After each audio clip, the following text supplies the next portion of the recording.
Hi, welcome to another episode of Hot Takes. Neil Gray, the man who pretends to be the Scottish Health Minister, although he isn't. It's all done day to day by John Swinney. Neil Gray just sits in his office, stimming like this, not answering the phone, locking the door, probably giving himself a little bit of pleasure, because it's all he's got to do all day, isn't it? Doesn't ever go out to a hospital anymore. No one listens to him. The only thing he does do is use the ministerial car to go on the piss and then see football matches. That nearly cost him his job.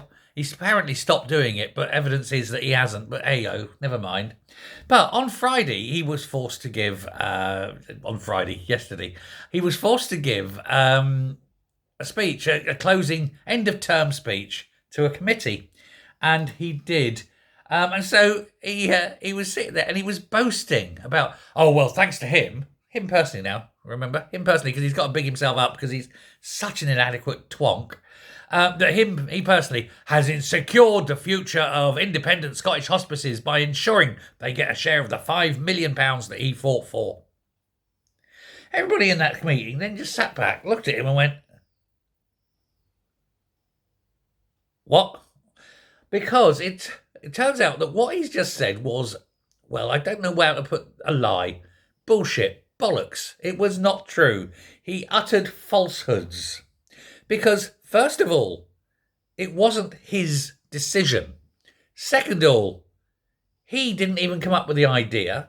Thirdly, he was forced to do it because of a commitment made to the Lib Dems. It was the Lib Dems that did this. As part of an agreement to get a particular bill through, the Lib Dems said, no, we have this list of demands, do this and we'll do it. And one of the demands was this £5 million for independent hospices. And then Neil Gray's going, oh, we've given dignity for people, blah, blah, blah, blah, blah, because I'm the greatest, I'm the best. Even though cancer waiting times are through the roof, cancer deaths are up, waiting times at A&E are a joke, ambulances are failing, etc., etc. Every aspect of the NHS in Scotland is, well, shit and getting worse. But hey, I'm taking credit because end-of-life care. Well, let me tell you, you better do a lot for end-of-life care because the way it's being run under your watch, matey, there'll be a lot more people looking for end-of-life care. You're killing your own people. So he was very keen, I think, to take the credit for other people's work. But when it was pointed out to him about all his failings, he then stopped. He stopped talking and started mumbling and started saying, well, there's difficulties, blah, blah, blah, blah, blah, blah, blah. And all this recruitment. Yeah, no one wants to work for you.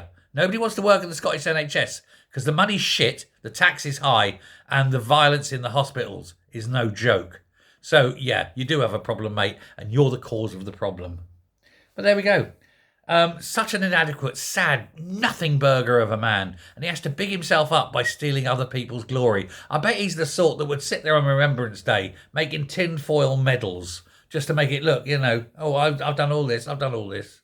What a complete wanker that man is. What a failure. Thanks very much. Bye.